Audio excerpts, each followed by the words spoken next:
Bonjour tout le monde et bienvenue pour cette nouvelle chronique. Alors pour la vidéo d'aujourd'hui, j'avais envie de faire un focus sur mon livre La quête de la liberté intérieure à travers un grand thème qui est les situations souffrantes. Il faut savoir que j'aborderai d'autres grands items dans des futures vidéos, items que j'ai bien sûr développés dans cet ouvrage. Donc pour ceux qui n'auraient pas écouté ou oublié ma précédente chronique, je vais faire un bref synopsis sur la quête de la liberté intérieure.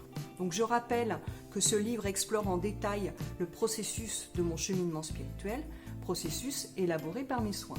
Donc il faut aussi savoir que j'ai enrichi et argumenté ce processus grâce à un travail de recherche sur différents grands thèmes liés à mes interrogations, mais aussi à mes prises de conscience rencontrées lors de mon travail d'introspection. Il est aussi intéressant de préciser que cet ouvrage est vraiment le second volet de mon premier livre, du premier livre que j'ai écrit, c'est-à-dire Enfin libre, journal d'une créatrice, d'une artiste.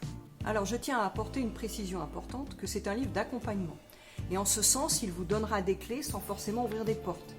Il pourra aussi vous poser des questions sans obligatoirement y répondre.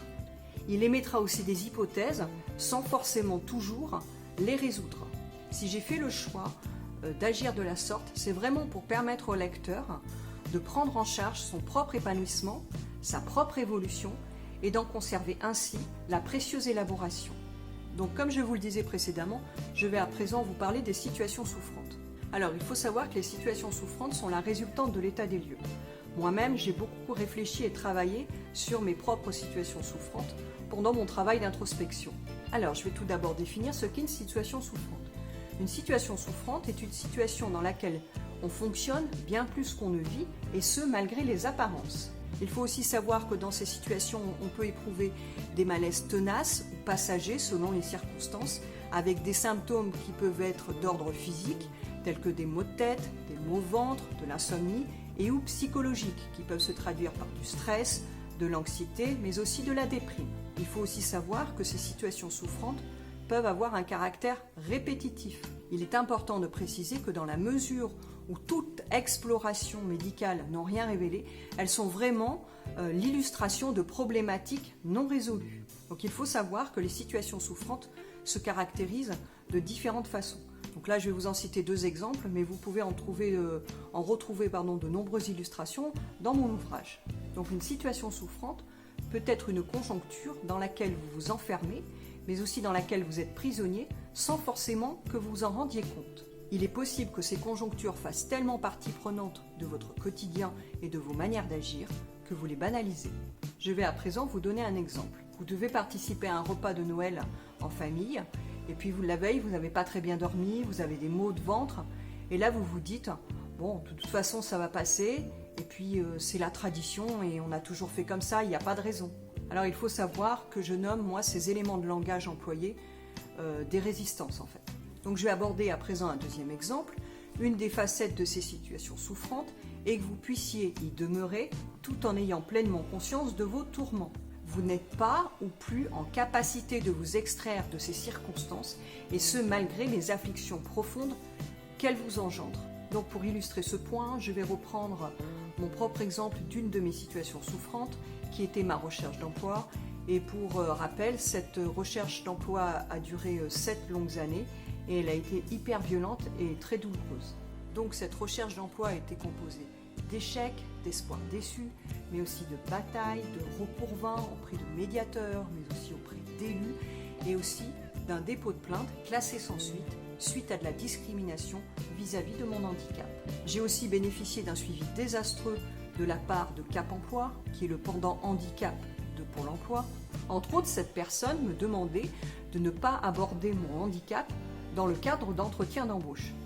Je vivais ce fait-là très douloureusement, telle une distorsion, vraiment une distorsion à l'intérieur de moi.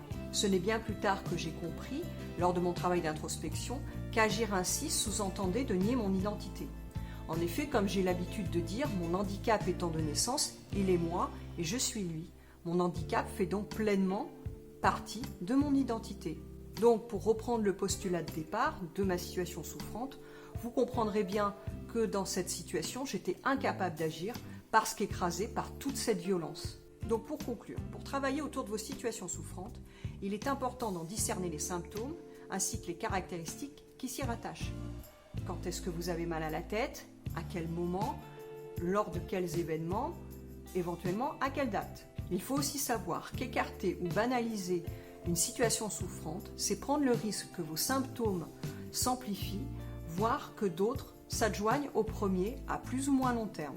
Il est vraiment important de prendre conscience de ces situations souffrantes parce que dans ce cadre-là, vous allez passer d'un statut d'objet à un statut de sujet, tout simplement parce que vous ne subissez plus. Alors, il faut savoir aussi que travailler autour de ces situations souffrantes peut être très douloureux. Moi-même, j'ai beaucoup pleuré lorsque j'ai réfléchi et lorsque je me suis penchée sur ces situations parce que je me suis vraiment rendu compte de tout ce que je venais de traverser et de toute la violence et la souffrance que j'avais subie. Dans le même esprit, gardez bien en tête que chaque épisode, si douloureux soit-il, est une possibilité pour réfléchir, être et surtout devenir. Et que nos tranches de vie successives sont souvent interdépendantes pour nous permettre d'avancer et de comprendre. Voilà, c'est la fin de cette chronique. N'hésitez pas à la réécouter, à y réfléchir, à me poser vos questions et à me faire part de vos remarques. Je vous dis donc à très bientôt pour un prochain rendez-vous. D'ici là, n'hésitez pas à vous abonner à ma chaîne et à aimer cette vidéo. Je vous dis donc au revoir et bien sûr, prenez soin de vous.